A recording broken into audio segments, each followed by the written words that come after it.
Doctors of Reddit. What's the biggest case of faking it you've ever seen? Taking trauma call during surgery residency.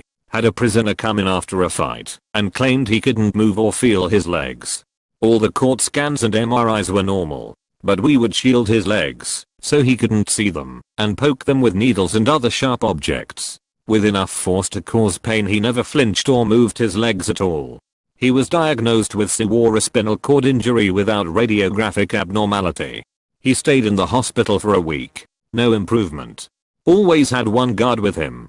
One night they were down in the lobby watching some television, but the guard needed to use the restroom. The patient said, "Where could I possibly go? I'm paralyzed." Guard left him alone for 2 minutes. Patient last seen sprinting down the road, naked but cheeks flapping in the breeze. Made it to a city 4 hours away by car before he was caught again. I have never seen anyone fake it so well. Truly playing the long con. Dermatologist here. Patient was convinced she had a melanoma and needed a biopsy and would need to be on workers' comp. I told her it looked like ink from a marker. She demanded a biopsy. I wiped the area off with an alcohol swab and showed her the ink and that there was no spot on her skin anymore. She stormed out threatening to sue. I'm just glad I cured her melanoma. Had a patient come in for a fall who now couldn't move their legs at all. Did a bunch of tests. Didn't find anything. The patient was not at all fazed by suddenly being paralyzed, which was the first red flag. Didn't really believe anything was wrong, but the patient was still not moving their legs.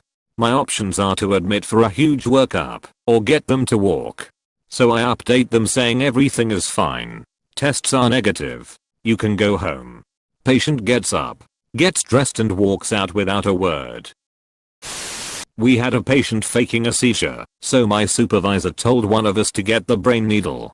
The patient made a miraculous and swift recovery without intervention. That's the best part about most of these stories. When they make up some form of fake machine so that the patient stops faking. Cracks me up every time. Fake problems require fake solutions. Young 18 to 20 woman went running into small rural hospital pretending to have abdominal pain. Police officer had tagged her going 40 kilometers over the limit, which was "stunt driving" as per the new law in Ontario, impound and license suspension automatic. Cop followed her into her and apparently said he'd be waiting for her when she left. Locum staff such as myself were housed at a small B&B about 15 minutes away, and the had pre-printed order sets to be done before we arrived. When I arrived, she flat out admitted that she just came in because she freaked out and didn't stop. I told her we'd give her 45 minutes to call her parents/family before I booted her. Except BHCG came back positive, and subsequent ultrasound came back showing extremely early ectopic. Officer figures out something is up when he hears air ambulance call coming over radio. She was completely asymptomatic and just worked out that she dodged both charges and a life-threatening issue by accident. It was definitely a WTF moment. Undefined. A little more info. Small rural hospitals in northern Ontario often service areas from more than an hour's drive away and still only have a catchment area of 2,000 to 3,000 people. When on call it was just that. We would do our days in the community clinic, then maybe hospital rounds, then go home and be on call. We wouldn't be at the hospital. There wasn't an on-call room where you would stay, for example. There were lots of times that you'd go a full night without being woken up, or maybe just a call from the acute care inpatient wing. Locums were short-term contracts for places that didn't have full-time medical staff for whatever reason. It's hard to attract clinicians if you don't even have broadband internet in the community. They generally pay very well. Reminds me of an old post where some hobo came to the hospital speaking incoherently, and they decided to give him a checkup anyway to show to the students it was a university hospital, and he turned up to have some issue with the liver. After they treated him, he became lucid and turns out he was a professor on his way to a lecture when his liver stopped functioning properly and he couldn't think clearly because of that, so he was just wandering the streets for a while. Physical therapist here. Working mom comes into the clinic with her infant in a stroller. She's limping like she's got a nail in her foot. wincing in pain and tears in her eyes. She's crying during her visit with the PT. None of us think she's faking it. She limped out of the clinic. I glanced out of the window and saw this woman bounding down the sidewalk. Hips swaying. Full stride. Going places. We were all fools. Whenever we had kids, usually teenagers, playing up their symptoms to extend their hospital stay, we would order them into a healthy lifestyle. Lights out at 9. No screen time for 2 hours before bedtime. Healthy diet chock full of fruits and vegetables. Screen time limits. Minimum number of laps around the unit per day to get in their exercise. They got better so much faster with our healthy lifestyle tips. My brother was an EMT for 2 years, and he told me this. People will try to use the ambulance as a means for transportation from Fulton to Oswego, because the hospital is in Oswego, by faking seizures. Sometimes when the head EMT guy was feeling fun and knew that the person was faking, he'd say something like, "Man, it's weird that he's having seizures, but not peeing himself." Apparently the person would kind of snap out of it for a second, weigh up the repercussions, then either pee themselves or stop faking. I thought that was hilarious. We had a family calling for a Medicab, a cab paid for by income-based insurance from somewhere out in the sticks to our inner college town. Every few weeks or so, the mom would be seen for some ailment or the other, and the rest of the family would go to Walmart, go to the mall, do all their in-town errands. She was basically faking an emergency illness every few weeks, so they wouldn't have to pay for a cab to get their shopping done. Sorta along the same idea, working at a pharmacy, we saw a guy come in to try and get a refill on some pain meds that had no refill. After pleading that his ear really hurt, we told him again we couldn't refill it. One of the other employees saw his step into a side hallway and take a pencil and jam it forcefully into his ear repeatedly, drawing blood. He calmly left and went to the ER. He came back a few hours later with a prescription for pain meds. This patient comes in for back pain with weakness of the legs.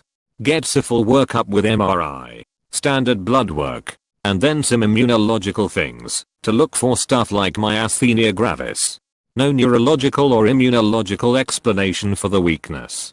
Patient is seen by physical therapy and they are of the opinion that the patient is holding back intentionally. Go to see the patient at the end of the day and prep them for discharge. Patient is infuriated that they are being discharged. Yelling and screaming about how they aren't better, how they are disappointed in the institution, blah blah blah. They said one particular thing that still clearly stands out 3 to 4 years later. "I can't believe you're sending me home already. I haven't even told my family I'm here, and now you're going to send me home before they even have the chance to see me." My attending and I leave the room to arrange things with the nurses. We go back in, and the patient is out of bed and standing up in the middle of the room. Miraculously, the patient is able to walk with zero assistance when they had so much difficulty with any assistance over the previous 2 days. At that point, they were enraged. We went into the room without knocking. They were discharged home after a conversation regarding abuse of medical services. Was the patient's goal to have their family see them in the hospital? Had a patient when I was an intern feigning blindness. She would constantly be playing on her smartphone, only furiously trying to hide it when someone from the care team came into her room. The best was when my attending one day strolled past her room and threw his hand up in a highly exaggerated "hello wave." She started to throw her arm up too, but caught herself halfway through, then threw her hand back into her lap and pretended to be "staring off into nothing." Nurse for an ophthalmologist here. Had a 21-year-old new patient claiming to be completely blind from a sudden and severe glaucoma diagnosis from a previous unknown doctor. Would feel around while walking. Tried to keep eyes rolled back into his head. The whole 9 yards. He said he is a famous YouTube rapper that is now unable to make videos or earn a living. I exclaimed to have heard of him before and very excitedly asked him to search and show me his YouTube channel on my phone so that I could subscribe. He took my phone out of my hand and effortless found the YouTube app and typed away in the search bar. Oh. And of course his eyes were back to normal and focused. One time my roommate, who is an ICU nurse, came to see one of my indoor soccer games. During the game, a player on the other team went down hurt and starting screaming in pain and swearing and rolling around while holding his ankle before he was eventually helped off the field.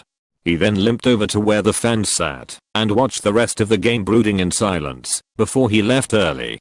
After the game, my roommate told me he was going to go over and see if there was anything he could do to help, until he saw that the guy was limping on the wrong leg. I once saw a patient who had been faking paralysis of the legs for years. Used a wheelchair, never walked, etc. Old records showed extensive imaging, neurology consults, and other tests that proved the patient had full function of all extremities. Family/friends were just going along with it, not sure if it was really conversion disorder or if the patient had some secondary gain issue. Not a doctor, but am a UK-based midwife. Had a patient who had been in and out of hospital throughout her pregnancy with episodes of heavy bleeding. This was her 6th baby, so she was a fairly well-known patient in our unit. The issue was no one had ever seen her actively bleeding. She'd call saying that she had bled down the toilet but flushed it, and all the examinations we did came back completely normal with mostly no evidence of any bleed whatsoever. On occasions during speculum examinations we'd see the smallest amount of blood. I was caring for her during a shift where she yet again called to say she was bleeding. Walked into her room and found her jabbing around her vagina with a sharp object to make herself bleed. She had been doing it the entire pregnancy. The reason she gave, because she had 5 noisy children at home, needed some rest, and knew we wouldn't admit her to hospital if it wasn't for a good reason. She would do it any time her being discharged home was mentioned. We ended up having to complete a perinatal mental health referral and consult with the safeguarding midwives as she was putting herself and baby at risk of serious harm. Undefined. Also, thank you very much for the slivers.